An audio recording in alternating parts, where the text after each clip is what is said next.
Mais que cette victoire fait du bien.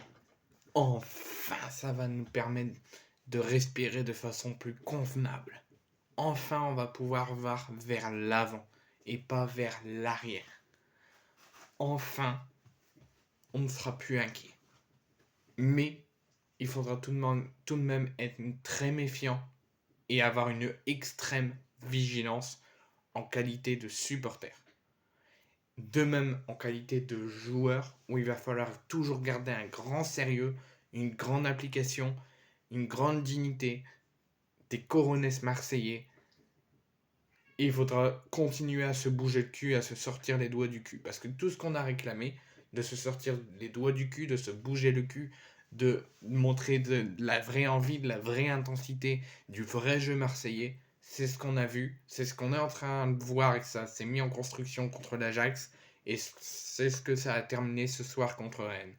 Parce que moi, je garde toujours mon extrême vigilance. Parce qu'on peut toujours retomber dans nos travers dès mercredi face à Lyon, ou si c'est pas face à Lyon, face à Lorient lors du match d'après. On peut très vite retomber dans nos travers, mais quand ça commence comme ça, l'OM souvent redégringole parce qu'ils se croient trop beau, mais souvent ça repart dans une spirale positive. Donc là, il faut garder ce début de spirale positive pour la faire grandir et la faire construire plus en plus grande jusqu'au terme de la saison et remplir nos objectifs et être sur le podium au terme de la saison. Et il faudra toujours garder ce grand sérieux, cette grande implication et cette grande dignité en tant que qualité marseillais pour la suite de la saison. Parce que pour moi, cette victoire 2-0 face à Rennes est amplement méritée et on a fait une grande performance. Et pour moi, le contenu de la rencontre est tout simplement parfait. En première période, la défense était fébrile. En deuxième, elle était plus compacte, plus appliquée, plus sérieux. Donc pour moi, quasiment aucun point négatif, si ce n'est le rouge d'Iliman Ndiaye.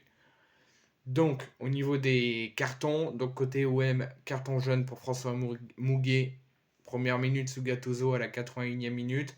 Pas d'autres cartons jaunes pour les joueurs olympiens et carton rouge d'Iliman Ndiaye à la 67e.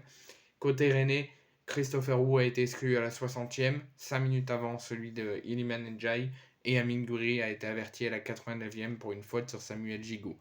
Côté buteur, côté OM, donc rien côté Rennais et côté OM, Pierre-Emerick Aubameyang, ça y est, se remet en marche, une semaine à 4 buts pour lui, 8e minute sur penalty, et Unai, premier but depuis très longtemps, à la 65e minute. Donc après la victoire contre l'Ajax cette semaine en Europa League, qui nous permet de nous qualifier pour les 16e et les barrages d'Europa League, si jamais on fait une contre-performance contre Brighton, si on gagne contre Brighton, qu'on fait nul contre Brighton, on sera directement qualifié pour les 8e de finale. Donc l'OM devait s'enchaîner et devait enfin retrouver une spirale positive et remonter au classement et remonter dans la première partie de tableau de notre Ligue 1. Et l'OM devait surtout enchaîner la bonne spirale positive et enchaîner après la victoire contre l'Ajax. Et cette chose qu'on demande, elle est faite face à Rennes avec des problématiques différentes, qui est toujours présente. Une défense fébrile, surtout en première mi-temps. Un petit peu moins en deuxième, mais il faudra toujours la faire travailler.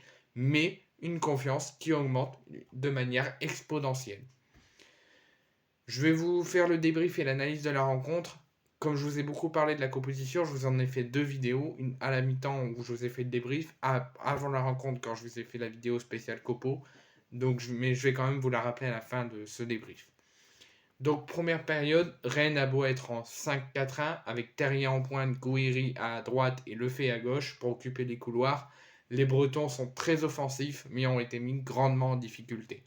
Iliman Ndiaye à la vitesse, il a envie au bout de 5 minutes avec une bonne récupération dans ses 30 mètres et un démarrage droit devant. Il lui manque la mise en orbite et ça vient avec un relais avec Amin Harit qui pour moi jusqu'au terme de la saison doit être tout le temps en numéro 10 parce que ça emmène beaucoup d'éléments offensifs, ça permet à l'OM d'attaquer énormément et de tenter beaucoup de choses et d'avoir un OM très offensif. Il lui manque donc la mise en orbite pour Iliman Ndiaye malgré une très belle passe d'Amin Harit qui le lance en perfection et c'est une fois dans la surface que Iliman Ndiaye arrive à chercher le penalty qui permet à Aubameyang de le transformer. Heureusement car derrière ce but, ce sera tout pour Rennes en termes de jeu. Marseille souffre, mais ce serait presque une souffrance qui depuis quelque temps ne fait pas plaisir, mais là qui fait plaisir pour les Marseillais qui sont concentrés malgré la souffrance, malgré la difficulté et restent appliqués. 25 minutes à 10 contre 10 pour la suite de la rencontre. Wu à Rennes qui a été exclu, Njai côté OM qui a été exclu. Donc 30 minutes, une bonne trentaine de minutes à 10 contre 10. La seconde période repart sur les mêmes bases avec un Aubameyang qui va de plus en plus vite en contre. Dès les premières minutes de la rencontre, il était déjà comme ça.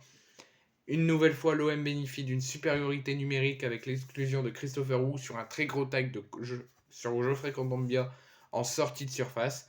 Mais cette fois-ci, elle le paie direct puisque le score sur cette action est le rouge de Wu par rencontre et permet à l'OM de mener 2-0 grâce à Asdin Ounahi vers l'heure de jeu.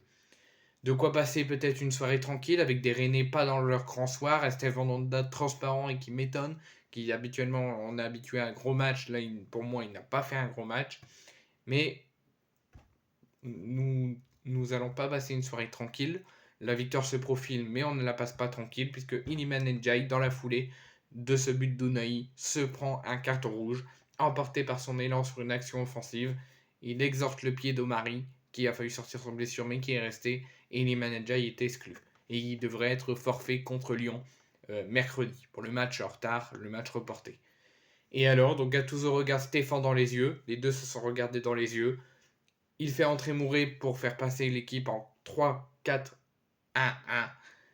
Et l'OM pense même dès l'entrée de Mouré le 3-0 sur un très bon centre de Murillo pour Harit dans le but vide.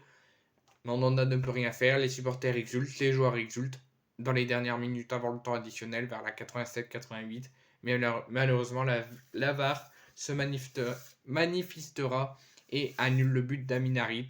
6 minutes de temps additionnel, carton jaune pour Gouiri, faute sur Gigot. Je comprends pas, il revient à la faute, il siffle le jaune de Gouiri, la faute de Gouiri sur Gigot, mais il ne donne pas coup franc. Et derrière, plus rien ne se passe. Et ça fait quand même enfin une bonne soufflante, une très belle victoire de l'Olympique de Marseille.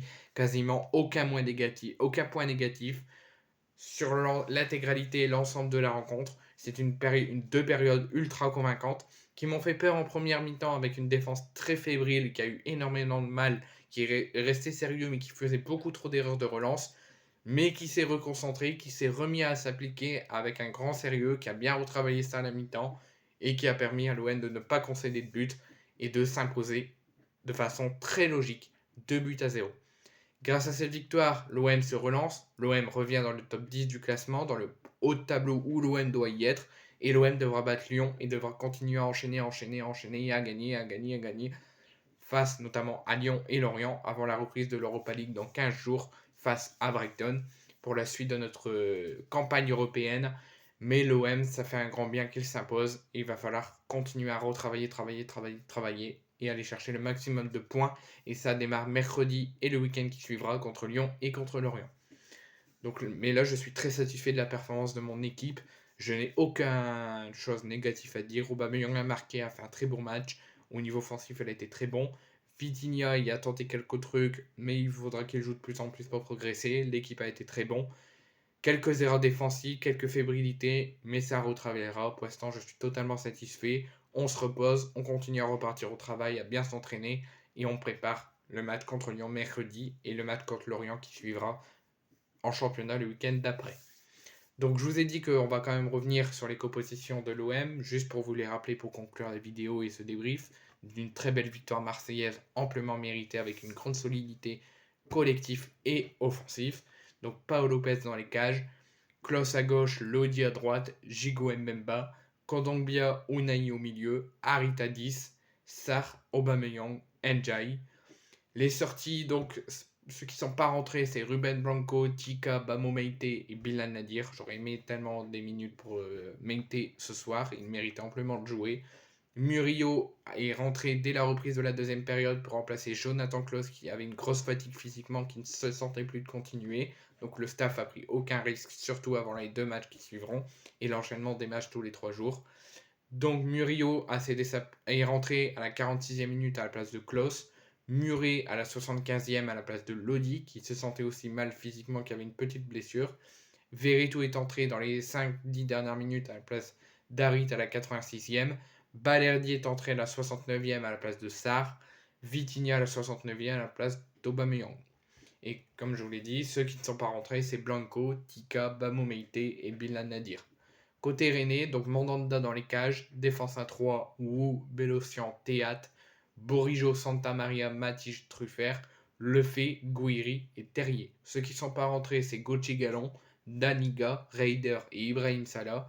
Ceux qui sont rentrés, c'est Omari pour remplacer Théâtre blessé à la 39e minute, à 6 minutes de la mi-temps. Assignon est entré à la 78e minute à la place de Borijo, Kalimundo à la 57e à la place de Santa Maria, Ludovic Blas à la 78e minute à la place d'Enzo Lefebvre et Yildirim à la 78e minute en même temps que Ludovic Blas à la place de Martin Terrier, qui n'est encore pas à 100% pour enchaîner les 90 minutes à chaque fois. Bravo à l'OM.